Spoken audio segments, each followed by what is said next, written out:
الحمد لله نحمده ونستعينه ونستغفره ونعوذ بالله من شرور أنفسنا ومن سيئات أعمالنا من يهده الله فلا مضل له ومن يضلل فلا هادي له وأشهد أن لا إله إلا الله وحده لا شريك له وأشهد أن محمدا عبده ورسوله. أما بعد فإن خير الحديث كتاب الله وخير الهدي هدي محمد صلى الله عليه وسلم وشر الأمور محدثاتها وكل محدثة بدعة وكل بدعة ضلالة وكل ضلالة في النار. أما بعد فأعوذ بالله السميع العليم من الشيطان الرجيم من همزه ونفخه ونفثه. يا أيها الذين آمنوا لا تقدموا بين يدي الله ورسوله واتقوا الله إن الله سميع عليم. وقال الله تعالى في كتابه كما ورد في سورة الحشر: وما آتاكم الرسول فخذوه وما نهاكم عنه فانتهوا. رب اشرح لي صدري ويسر لي أمري واحلل عقدة من لساني يفقهوا قولي. تمام قسم کی تعریفات اللہ تعالیٰ کے لیے ہیں جو پالنے والے ہیں اکیلے تمام جہانوں کے. اگر اللہ تعالیٰ کسی کے لیے عزت کا فیصلہ کر دیں تو پوری کائنات کے لوگ مل کر اس کے ارادے کو، اس کے فیصلے کو ذلت میں تبدیل نہیں کر سکتے. اور اگر وہی کسی کے لیے ذلت کا فیصلہ فرما دیں تو پوری کائنات کے لوگ مل کر اپنی قوتوں کے ساتھ، بھرپور قوتوں کے ساتھ مل کر اللہ تعالیٰ کے فیصلے کو عزت میں تبدیل نہیں کر سکتے. درود ہو، سلام ہو، رحمتیں ہو، برکتیں ہوں جناب محمد رسول اللہ صلی اللہ علیہ وسلم پر، بلکہ اللہ تعالیٰ کے تمام نبیوں پر اللہ تعالیٰ کی رحمتیں ہوں، برکتیں ہوں. اللہ تعالیٰ رحم فرمائے ہر اپنے نیک بندوں اور ہر اپنی نیک بندیوں پر. زیادہ آپ سے وقت میں نہیں لوں گا کیونکہ بہتر بات وہ ہوتی ہے جو مختصر ہو لیکن اپنے موضوع کے اعتبار سے جامع ہو. 2-2.5 گھنٹے بٹھا کے رکھو اور بات آپ کو کچھ بھی سمجھ میں نہ آئے، کوئی بات آپ کو یاد نہ رہے تو پھر یہ کوئی نفع بخش جو ہے وہ سودا نہیں ہوگا. مختصر بات میں اگر مفہوم سمجھ میں آ جائے، وہ پیغام سمجھ میں آ جائے تو یہ سب سے بہتر بات ہے. دیکھیں عزیزو، جسے مجھ سے پہلے شیخ عبد الغفار سلفی حفظہ اللہ تعالی وورع، انہوں نے جو گفتگو کی ہے بہت خوبصورت اور بہت پیاری گفتگو کی ہے. اللہ تعالیٰ ان کے جان مال میں، ان کے علم اور عمل میں، زہد میں برکت عطا فرمائے. بات یہ ہے کہ حقیقت کے اندر اللہ تبارک و تعالیٰ نے دین اسلام کی حفاظت کی ذمہ داری لی ہے. انہوں نے قرآن مجید کی آیت پڑھی، سورۃ الحجر سورہ 15 کی آیت نمبر 9: اِنَّا نَحْنُ نَزَّلْنَا الذِّكْرَ وَإِنَّا لَهُ لَحَافِظُونَ، کہ جس کا مقصود ترجمہ یہ ہے کہ ہم نے اس شریعت کو اتارا ہے اور ہم اس کی حفاظت کی ذمہ دار خود ہیں. شریعت سے مراد صرف قرآن نہیں ہے، یہاں پر شریعت سے مراد پوری شریعت ہے قرآن اور حدیث کی صورت میں. قرآن مجید کی بھی حفاظت کی ذمہ داری اللہ نے لی ہے اور ساتھ میں رسول اللہ صلی اللہ علیہ وسلم کی سیرت کی، آپ کی حدیثوں کی، آپ کے قول، آپ کا فعل، آپ کا عمل، آپ کے جو ہے وہ فیصلے، آپ کے قضیے، آپ کی پوری زندگی کی حفاظت قرآن مجید کے ساتھ ساتھ اللہ تعالیٰ نے لی ہے. یہ میں بات اس لیے کرنا چاہتا ہوں کہ اس کی تصحیح ضروری اس لیے تھی کہ ہمارے ذہنوں میں صرف یہی بات آتی ہے کہ جی صرف اللہ نے قرآن کی ہی ذمہ داری لی ہے. اسی وجہ سے ہم قرآن مجید کو تو ایک اہمیت دیتے ہیں، لیکن جہاں تک بات سنت کی آتی ہے یا حدیث کی بات آتی ہے تو اس کے اندر بہت سارے امت کے اندر دھڑے پیدا ہو چکے ہیں. تو ہمیں یہ دیکھنا چاہیے کہ ہم کن جگہوں پر تساہل کا شکار ہیں اور کن کن جگہوں پر ہم غلطیاں کر رہے ہیں. تو پہلی بات تو ذہن میں رکھیں اس بات کو کہ دین اسلام کتاب اور سنت کی صورت کے اندر مکمل ہوتا ہے. دین اسلام ہرگز قرآن مجید کی صورت میں نہیں ہوتا. اور آج کا درس یہ درس قرآن نہیں ہے، آج کا درس قرآن والحدیث ہے. صرف درس قرآن تو میں دے ہی نہیں سکتا. اس کی وجہ یہ ہے کہ اللہ رب العزت والجلال نے قرآن مجید میں سورہ بقرہ سورہ نمبر 2 کی آیت نمبر 151، سورہ بقرہ سورہ نمبر 2 کی آیت نمبر 231، اور اسی طرح سے سورہ بقرہ سورہ نمبر 2 کی آیت نمبر 129، اور سورہ آل عمران سورہ نمبر 3 کی 164، سورہ جمعہ سورہ 62 کی 2، اور سورہ احزاب سورہ 33 کی 34 میں اللہ تعالیٰ نے فرمایا کہ یعلمہم الکتاب والحکمت، کہ قرآن مجید اگر آپ کو سیکھنا ہے تو رسول اللہ صلی اللہ علیہ وسلم اس کو سکھائیں گے۔ تو ہمیں یہ بات پتہ چل جاتی ہے کہ قرآن مجید کو نبی علیہ السلام سکھاتے ہیں، ٹھیک ہے۔ اب جب نبی کریم صلی اللہ علیہ وسلم قرآن مجید سکھاتے ہیں تو ہم قرآن مجید سیکھتے ہیں، ورنہ ہم قرآن مجید خود بخود نہیں سیکھ سکتے۔ تو اسی لیے یہ جو آج کی جو گفتگو ہے، دراصل یہ درس قرآن والحدیث ہے، قرآن و حدیث کی گفتگو ہے۔ یہ دونوں ایک دوسرے کے ساتھ کمپلیمنٹری ہیں، لازم اور ملزوم ہیں۔ دیکھیں بات یہ ہے کہ اللہ رب العزت والجلال نے رسول اللہ صلی اللہ علیہ وسلم کی ذات گرامی کو جو کچھ بھی عطا فرمایا، اس میں نبی کریم صلی اللہ علیہ وسلم کا سب سے بڑا معجزہ یہ تھا کہ اللہ پاک نے قرآن مجید کے ساتھ ساتھ نبی کریم صلی اللہ علیہ وسلم کی زندگی کو بھی ایسے ہی محفوظ کر دیا جیسے سنت محفوظ، جیسے قرآن محفوظ ہے۔ بالکل ایسے ہی اللہ تبارک و تعالیٰ نے جو ہے نا اس کو محفوظ کیا ہے، بلکہ میں تو کہتا ہوں محفوظ نہیں کیا، محفوظ ترین کر دیا ہے اللہ تبارک و تعالیٰ نے۔ ہمارے اوپر اللہ تعالیٰ نے قرآن مجید کے اندر تقریباً کوئی کم و بیش 40 ایسے مقامات ہیں کہ جہاں اللہ تبارک و تعالیٰ نے نبی کریم صلی اللہ علیہ وسلم کے نقش قدم پر نبی کریم صلی اللہ علیہ وسلم کی اتباع کو فرض قرار دیا ہے۔ شیخ الاسلام نے تیمیہ رحمۃ اللہ علیہ فرماتے ہیں کہ 30 مقامات ہیں، اور ابو بکر انباری رحمہ اللہ فرماتے ہیں کہ 40 مقامات ہیں۔ جب میں نے قرآن مجید کی آیات کو غور سے پڑھا اور دیکھا تو پتہ ایسا چلتا ہے کہ پورا قرآن ہی اس بات کے اوپر دلیل ہے کہ نبی کے بغیر تم ایک قدم نہیں چل سکتے، نبی کریم صلی اللہ علیہ وسلم کے بغیر۔ اور یہی منہج صحابہ کرام کا تھا۔ اللہ تعالیٰ نے سورہ حشر میں 59 سورت نمبر ہے اور آیت نمبر 7 میں فرمایا ما آتاکم الرسول فخذوہ، جو کچھ بھی رسول اللہ صلی اللہ علیہ وسلم آپ کو دیتے ہیں آپ اس کو لے لیں۔ اور دوسرا حکم فرمایا کہ وما نہاکم عنہ فانتہوا، اور جس چیز سے آپ کو روکتے ہیں آپ باز آ جاؤ، یعنی جو کچھ بھی کرنا ہے تو نبی کے طریقے پہ کرو، اور رکنا بھی ہے تو نبی علیہ السلام کے حکم کے مطابق رک جاؤ۔ کوئی بات سمجھ میں آئے کوئی بات سمجھ میں نہ آئے، کوئی عمل آپ کے اوپر بھاری ہے، آپ اور میں ہم اس چیز کے پابند ہیں کہ جو کچھ رسول اللہ صلی اللہ علیہ وسلم سے ثابت ہوگا ہم اس کے اوپر اپنی تابعداری کریں گے۔ اور یہی وہ حدیث شریف جو ہے ہدایت کا نور ہے، جسے اللہ تبارک و تعالیٰ نے قرآن مجید کے اندر ہدایت کا نور قرار دیا ہے۔ امام ابو داؤد رحمۃ اللہ علیہ سنن ابی داؤد میں ایک حدیث نقل فرماتے ہیں، سیدنا عبداللہ بن مسعود رضی اللہ تعالیٰ عنہ، حدیث کی اصطلاح میں جب صرف سیدنا عبداللہ کا ذکر ہے کہ ان عبداللہ رضی اللہ تعالیٰ عنہ، تو اس سے مراد عبداللہ بن مسعود ہوتا ہے۔ اور حدیث اصطلاح میں جب یہ آتا ہے ان ابن عمر رضی اللہ تعالیٰ عنہما، تو اس سے مراد عبداللہ بن عمر ہوتے ہیں۔ اور جب آتا ہے ان ابن عباس تو اس سے مراد عبداللہ بن عباس ہوتے ہیں۔ یہ تینوں کبار صحابہ ہیں، عبداللہ بن عباس، عبداللہ بن عمر اور عبداللہ بن مسعود رضی اللہ تعالی عنہم اجمعین، یہ تینوں کبار علماء میں سے ہیں۔ اور یہ جو قرآن آج ہم پڑھتے ہیں، یہ قرآن جو ہمارے پاس پہنچا ہے زر بن حبیش، عاصم، عبد الرحمن الشیبانی اور سیدنا عبداللہ بن مسعود رضی اللہ عنہ سے یہ روایت کیا گیا ہے۔ کون کہتا ہے کہ حدیث کی سند ہوتی ہے اور قرآن کی نہیں ہے؟ قرآن کی سند موجود ہے، ہر آیت کے پیچھے قرآن کی سند موجود ہے۔ اللہ اکبر کبیرہ۔ تو میں یہ گزارش کر رہا تھا کہ سیدنا عبداللہ بن مسعود رضی اللہ تعالیٰ عنہ نے ایک جگہ پر تقریر کی، تو گفتگو کے تقریر کے دوران کسی نے جو ہے یہ سوال کیا کہ ایک عورت ہے، یہ حدیث سنن ابی داؤد بذل المجہود کے ساتھ، سہارنپوری کی بذل المجہود کے ساتھ حدیث نمبر 2016 2016 رقم الحدیث ہے اس کا۔ تو وہ فرماتے ہیں کہ عبداللہ بن مسعود رضی اللہ عنہ خطبہ دے رہے تھے تو کسی نے سوال کیا کہ عبداللہ ایک عورت ہے اور اس کی شادی ہو گئی، نکاح ہو گیا، اور نکاح ہوتے کے ساتھ ہی وہ بیوہ ہو گئی، یعنی مطلب یہ ہے کہ اس عورت کا تعلق اپنے خاوند کے ساتھ جسمانی طور پر نہیں جڑا۔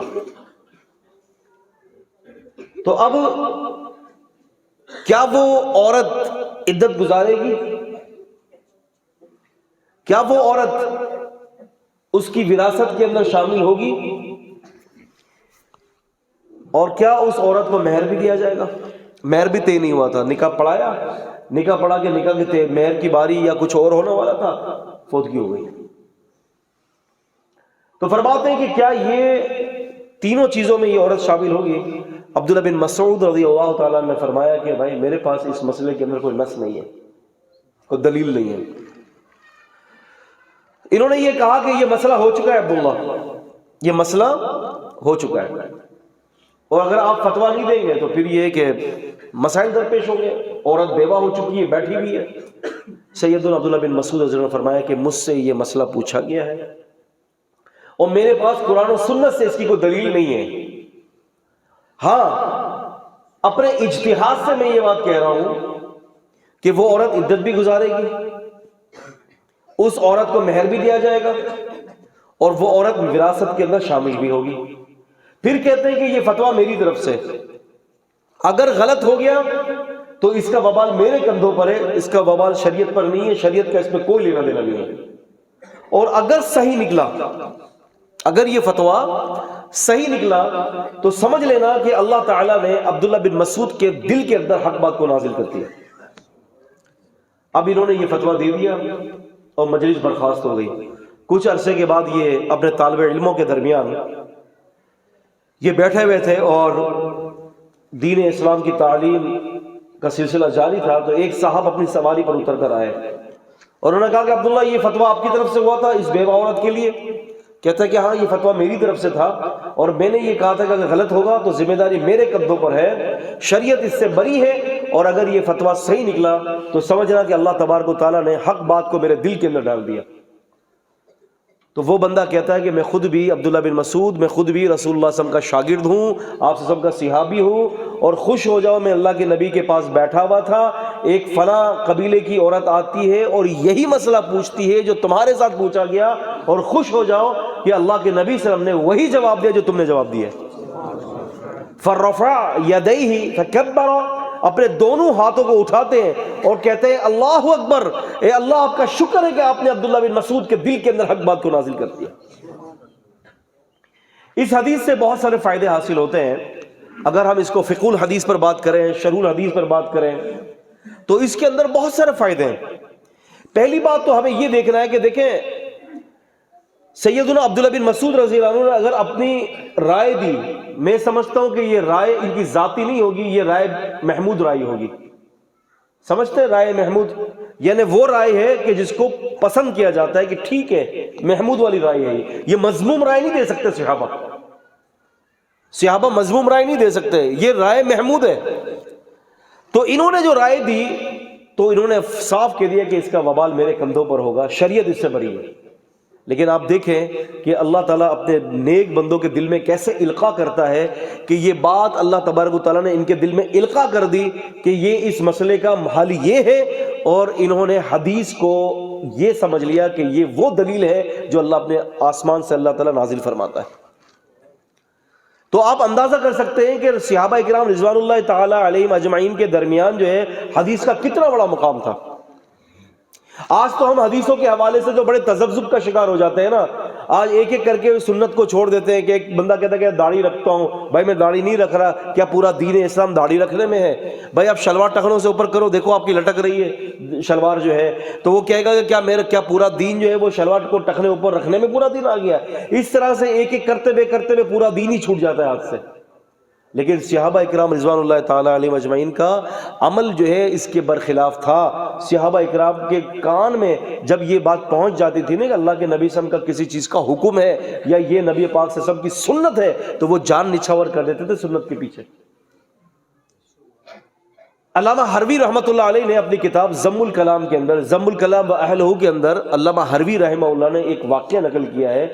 وہ کہتا ہے کہ رسول صلی اللہ علیہ وسلم جمعہ پڑھا رہے تھے، اور جمعہ پڑھاتے ہوئے کچھ لوگ مسجد کے صحن کے اندر کھڑے ہوں گے، تو اللہ کے رسول صلی اللہ علیہ وسلم نے لوگوں سے یہ کہا کہ تم لوگ بیٹھ جاؤ۔ کیا فرمایا؟ کہ تم لوگ بیٹھ جاؤ۔ اب اتفاق ہے کہ سیدنا عبداللہ رضی اللہ تعالی عنہ وہ مسجد کے اندر انٹر ہی ہو رہے تھے، اور وہ اس طرف گیٹ کے پاس جوتیوں کے پاس تھے۔ تو نبی پاک صلی اللہ علیہ وسلم کی یہ آواز اور یہ بات ان کے کانوں میں پڑی کہ بیٹھ جاؤ، وہ ادھر ہی بیٹھ جاتے ہیں، بیچ رستے میں بیٹھ گئے۔ تو مسجد کا چوکیدار یہ کہنے لگا کہ عبداللہ آپ کو اس کا بیٹھنے کا نہیں کہا، بیٹھنے کا حکم نبی پاک صلی اللہ علیہ وسلم نے ان کو کہا ہے جو مسجد کے اندر کھڑے تھے۔ تو عبداللہ بن مسعود نے فرمایا کہ مجھے پتا ہے کہ کس کو اللہ کے نبی صلی اللہ علیہ وسلم نے حکم دیا ہے، لیکن مسئلہ یہ ہے میرے بھائی کہ میرے کانوں میں حکم آ گیا تھا، میں نے سنا ہے کہ بیٹھ جاؤ، اب میرا فرض ہے کہ میں نبی کی بات میرے کانوں میں آئی تو میں ان کی تابعداری کرتا ہوا ان کی بات کو اطاعت کرتے ہوئے بیٹھ جاؤں۔ تو دراصل تابعداری تو یہ ہے نا، اطاعت کا جذبہ تو یہ ہے۔ آج امت کے اندر اختراعات، امت کے اندر اختلافات، امت کے اندر فساد کن وجوہات کی بنا پر ہے؟ اس وجوہات کی بنا پر نہیں ہے کہ یہ لوگ حدیث پر عمل کرتے ہیں، اصل وجوہات کی بنا یہ ہے کہ امت نے حدیث کو چھوڑ دیا ہے۔ اور صحابہ کرام کا کیا عجیب منہج تھا، کیا عظیم منہج تھا، اللہ اکبر کبیرہ۔ ایک دفعہ سیدنا ابو رافع رضی اللہ تعالی عنہ اپنا گھر بیچ رہے تھے، مسند احمد کے اندر بھی ہے اور اس کے علاوہ جو صحیح بخاری کے اندر بھی ہے۔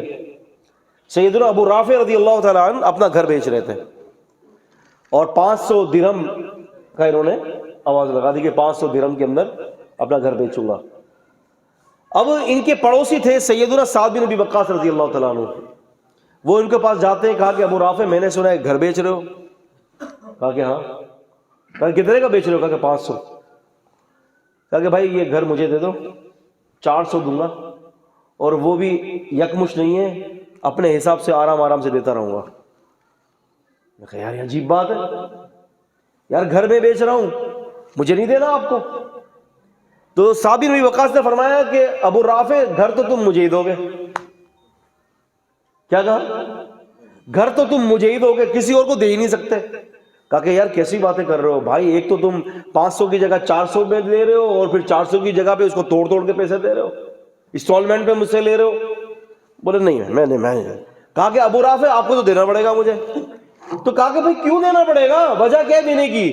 کہا کہ اس لیے کہ میرے پاس نبی پاک صلی اللہ علیہ وسلم کی حدیث موجود ہے، آپ صلی اللہ علیہ وسلم کی تعلیمات کے اندر یہ حکم ہے کہ پڑوسی کا پڑوسی پر زیادہ حق رکھتا ہے، لہٰذا میں تمہارا پڑوسی ہوں، تمہارے اس مال پر میرا حق زیادہ ہے بنسبت دوسروں کے، یہ حدیث میں نے تمہیں سنا دی ہے، اب بتاؤ کیا کرنا ہے۔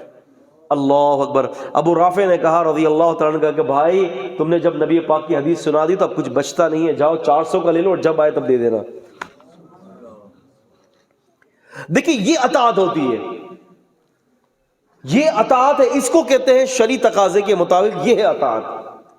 اللہ تعالیٰ نے سورہ حجرات 49 سورت کی پہلی آیت میں جو فرمایا کہ یا ایھا الذین آمنوا لا تقدموا بین یدی اللہ ورسولہ، ایمان والو اللہ اور اس کے رسول سے آگے مت بڑھو، ان کے پیچھے چلو، جو تمہیں حکم دے رہے ہیں اس کو لیتے جاؤ، آگے مت بڑھنا ان سے۔ اور پھر اگلی آیت نمبر 2 میں کیا فرمایا؟ یا ایھا الذین آمنوا لا ترفعوا اصواتکم فوق صوت النبی ولا تجہروا له بالقول کجہر بعضکم لبعض ان تحبط اعمالکم وانتم لا تشعرون، کہ ایمان والو اپنے آوازوں کو بلند مت کرنا۔ بڑا مشہور واقعہ ہے کہ صحابی کی قدرتی طور پر آواز بلند تھی، وہ گھر میں بیٹھ گئے، انہوں نے کہا کہ جی میں تو برباد ہو گیا، میرے اعمال تو سب برباد ہو گئے، میری آواز نبی کریم صلی اللہ علیہ وسلم کی آواز سے اونچی ہے۔ اور ابو بکر اور عمر رضی اللہ تعالی عنہما جب نبی کریم صلی اللہ علیہ وسلم سے بات کرتے تھے نا اس آیت کے بعد، تو اتنے دھیمے لہجے سے بات کرتے تھے کہ نبی علیہ السلام کو قریب جانا پڑتا تھا کہ بھائی تم کیا کہہ رہے ہو،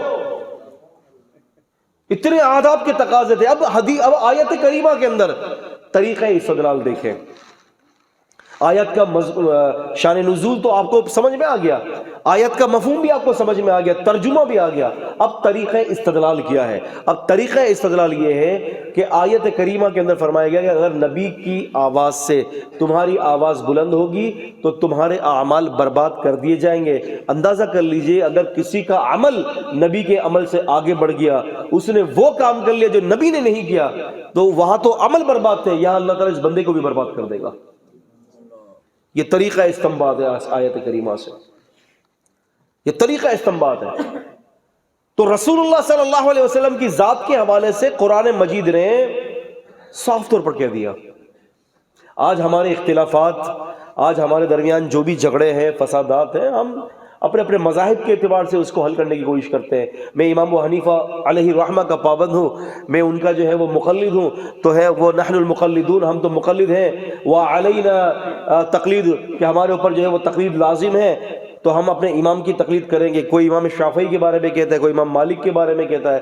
ذہن میں رکھیں اس بات کو، نبی کریم صلی اللہ علیہ وسلم کے علاوہ امت کے اندر کتنے سے بڑا عالم دین اور فقیہ کیوں نہ ہو، اس کو اس بات کی اجازت نہیں ہے کہ لوگوں کو اپنی بات منوائے. کیوں کہ وہ غلطی بھی کر سکتا ہے اور وہ بندہ بھول بھی سکتا ہے. شریعت کے بارے میں بھول گیا، دماغ سے نکل گیا، شریعت کے بارے میں غلطی کر دی، اپنے اجتہاد کے اندر غلطی کر دی. آپ دیکھیں نا، میں آپ کو واقعہ سناتا ہوں. امام دارمی محدث تھے، بہت بڑے جہابذہ محدثین میں شامل ہوتے ہیں امام دارمی رحمہ اللہ. امام دارمی رحمۃ اللہ علیہ نے جو ہے وہ اپنی سنن دارمی کے اندر ایک واقعہ نقل کیا ہے. کہتے ہیں کہ ایک دفعہ ایسا ہوا، امام حسن بصری، کون؟ امام حسن بصری رحمۃ اللہ علیہ، یہ بڑی عجیب شخصیت تھی. انہوں نے 200 صحابہ کرام سے کم و بیش ملاقات کی ہے. البتہ یہ ایک الگ علمی بحث ہے کہ سما کن کن سے ہوا ہے ان کا، یہ ایک الگ علمی بحث ہے، یہ بالکل ایک الگ نوعیت کی بحث ہے جس کا تعلق رجال کے ساتھ، اسماء الرجال کے ساتھ.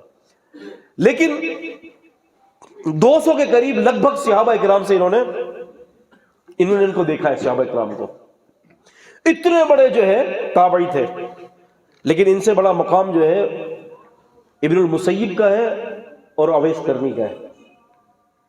اویس کرنی کو بھی جو ہے وہ تابعین کے سردار کہا جاتا ہے، اور ابن المسیب کو بھی تابعین کا سردار کہا جاتا ہے.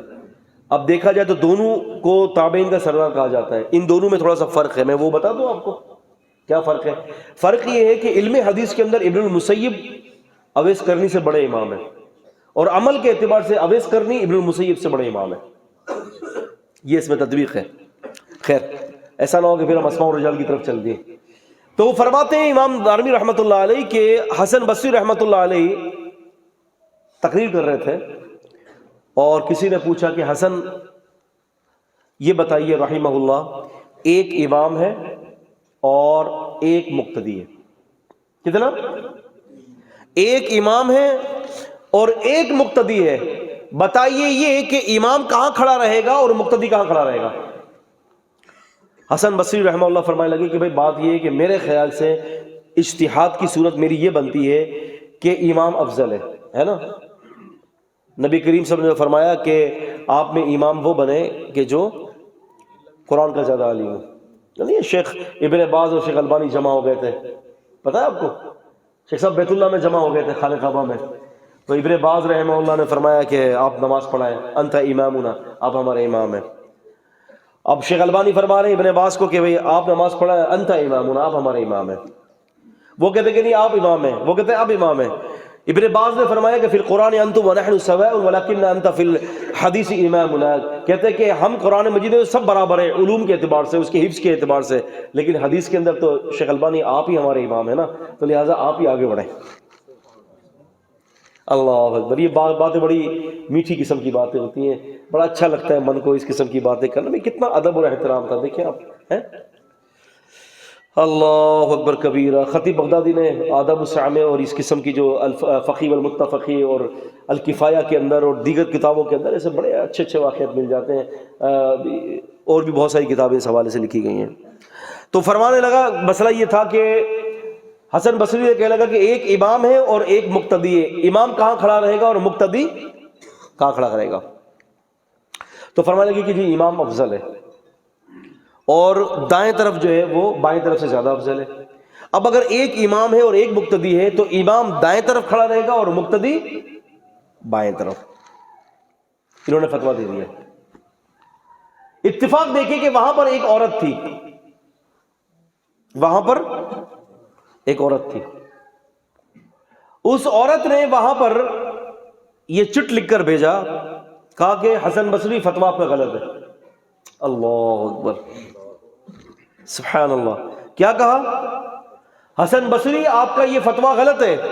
کہنے لگی اس لیے فتویٰ غلط ہے کہ میں ابن عباس رضی اللہ تعالی عنہما کی شاگردہ ہوں،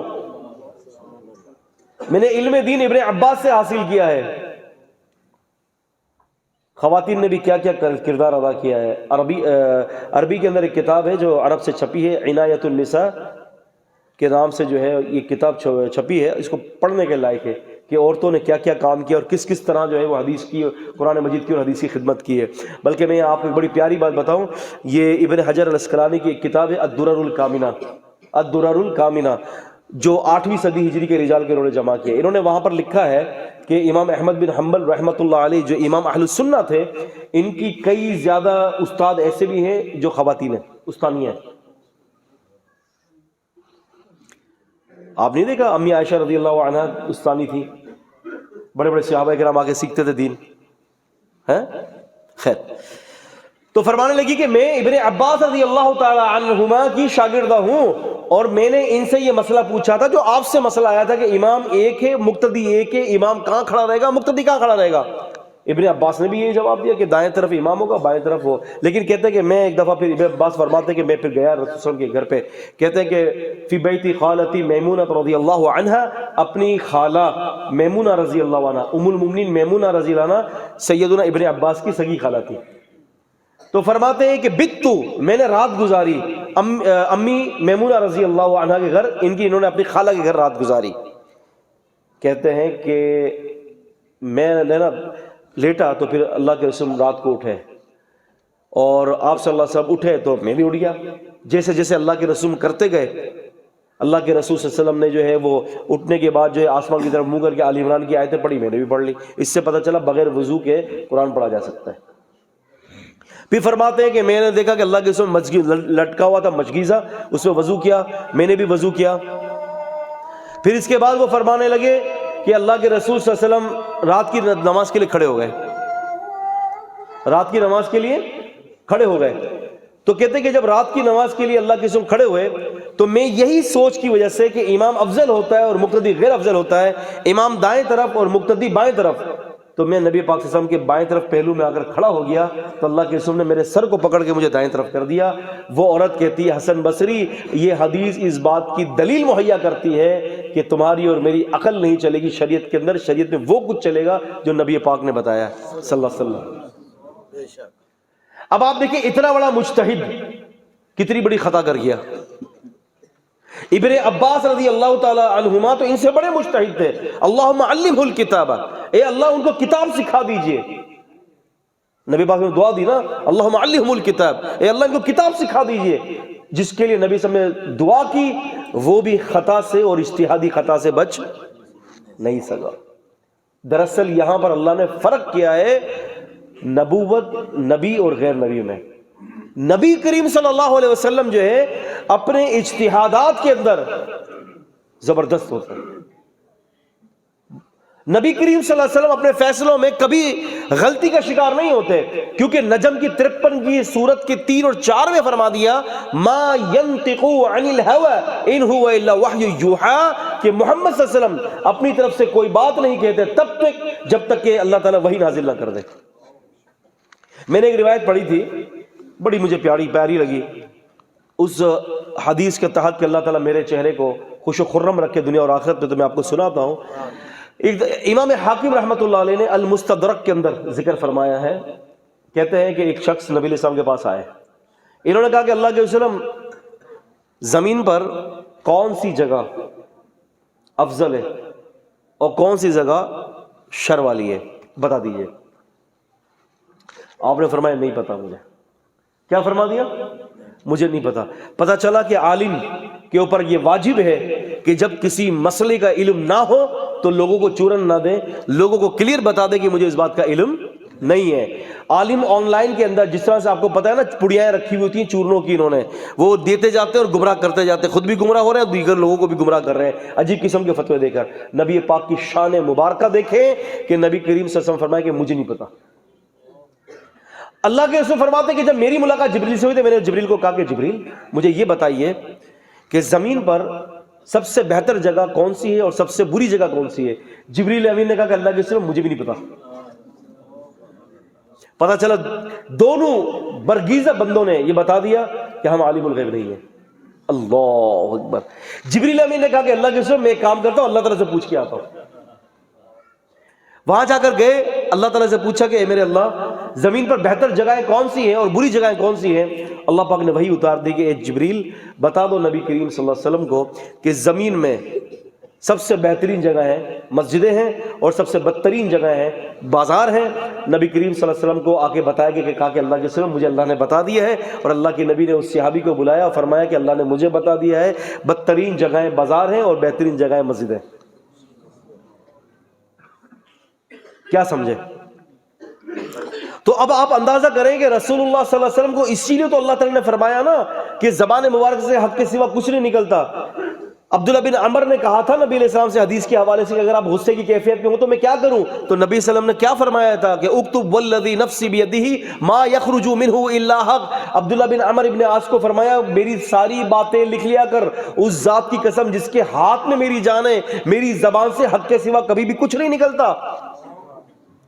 اور بتاؤ میں آپ کو ایک بات, کتنے بڑے سے بڑا فقیہ ہوتا ہے نا, رسول اللہ صلی اللہ علیہ وسلم فرماتے ہیں کہ رفع القلم عن الثلاث, کہ 3 لوگ مرفوع القلم ہوتے ہیں.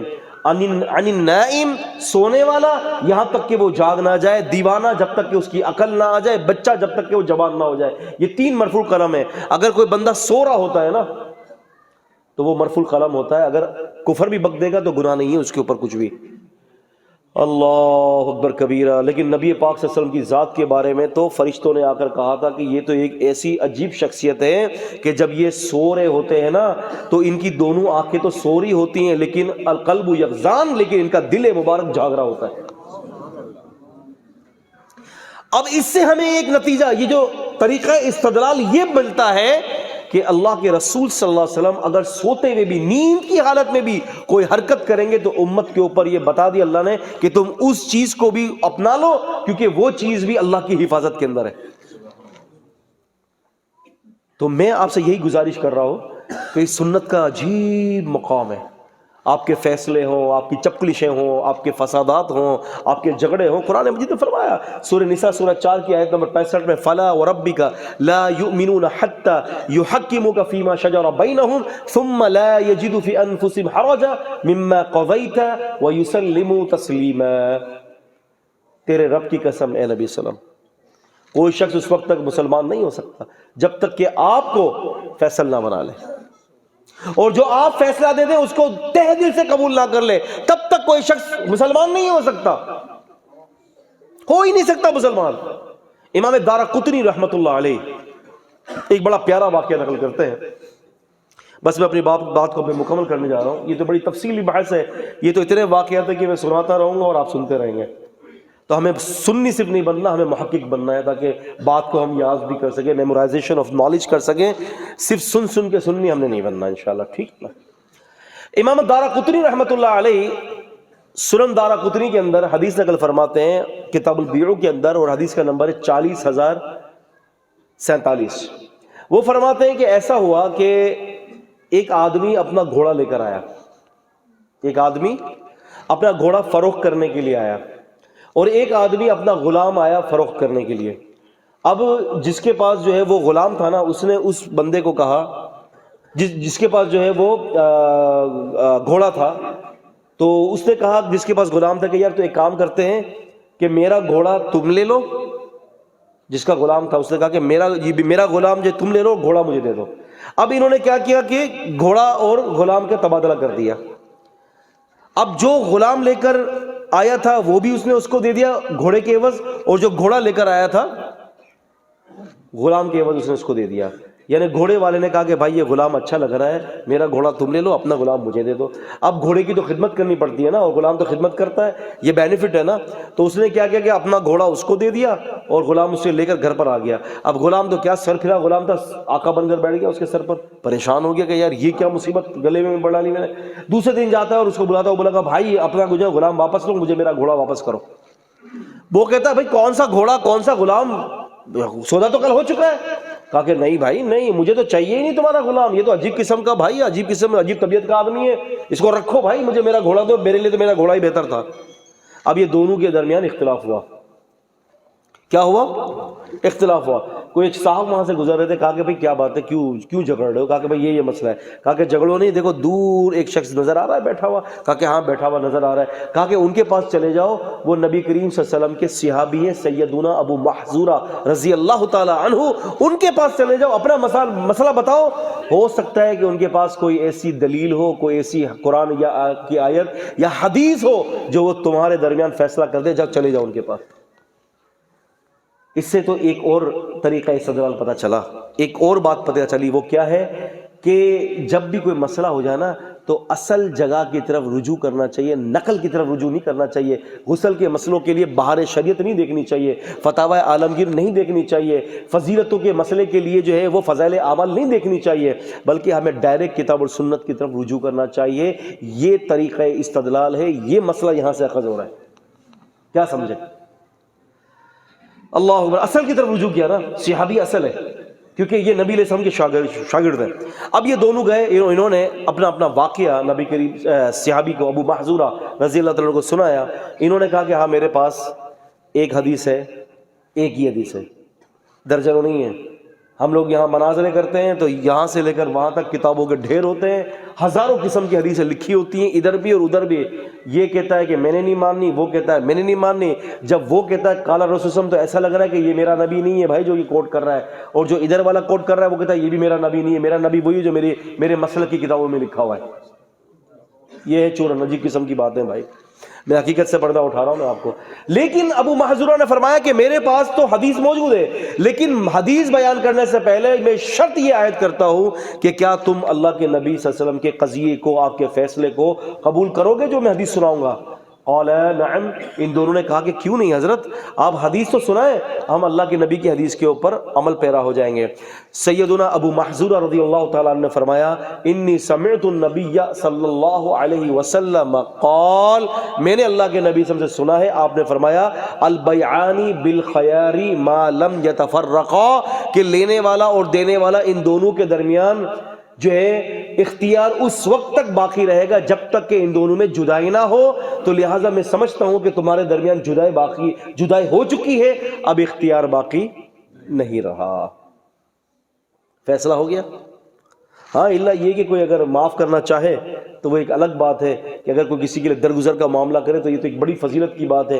لیکن قانون یہ ہے البیعان بالخیار ما لم یتفرقا, کہ لینے والے اور دینے والے, بائی اور مشتری کے درمیان اختیار اس وقت تک رہتا ہے کہ جب تک کہ ان کے درمیان جدائی نہ ہو جائے. یہ حدیث سنی اور رجوع کر لیا, اختلاف ختم ہو گیا. تو پتہ یہ چلا عزیز دوستوں کہ نبی کریم صلی اللہ علیہ وسلم کی احادیث جو ہے وہ اختلافات کو مٹانے کے لیے ہیں, اللہ کے نبی صلی اللہ علیہ وسلم کے فیصلے اختلافات کو ختم کرنے کے لیے ہیں. میں مانتا ہوں کہ صحابہ اکرام کے درمیان بھی اختلافات ہوتے تھے, لیکن وہاں کی اختلاف کی نوعیت حق تک پہنچنے کی تھی, اور ہمارے یہاں کی اختلافات کی نوعیت حق سے دور کرنے کی ہے. تو بتا دو آپ کو.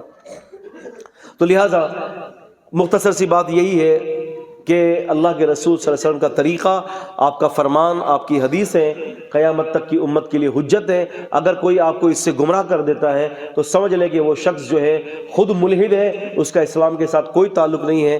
کہ جو بندہ آپ کو اللہ کے نبی صلی اللہ علیہ وسلم کی حدیثوں سے گمراہ کرتا ہے, جیسے قرآن مجید قطعیت کے ساتھ ہے, قطعیت بیان کرتی ہے, اور جیسے قرآن مجید جو ہے وہ اللہ کی طرف سے وحی ہے بعین, ایسے ہی اللہ کے رسول صلی اللہ علیہ وسلم کی حدیثیں, آپ کا فرمان, آپ کا مبارک طریقہ, آپ کی سنتیں بالکل حجیت کے اعتبار سے ایسے ہی ہیں کہ جیسے کہ قرآن کریم ہے. یہی بات علامہ امام مروزی رحمۃ اللہ علیہ نے کہی ہے, یہی بات ابن عاصم نے السنہ کے اندر اس کو ذکر کیا ہے, وضاحت کی اس کی. امام مروزی نے بھی اپنی کتاب السنہ کے اندر ذکر کیا ہے من شاء فلیرجع ہناک, جو چاہتا ہے اس کی طرف لوٹے, اس کو دیکھے, انشاءاللہ تعالی بڑا فائدہ ہوگا. اللہ تعالیٰ سے دعا کرتا ہوں اللہ تعالیٰ میرا اور آپ کا یہاں آنا, جمع ہونا قبول فرمائے, اور جو سنایا گیا ہے اس پر عمل ہونے کی توفیق عطا فرما دے. اقول قولی هذا استغفر الله لي ولكم ولسائر المسلمين. السلام علیکم ورحمۃ اللہ وبرکاتہ.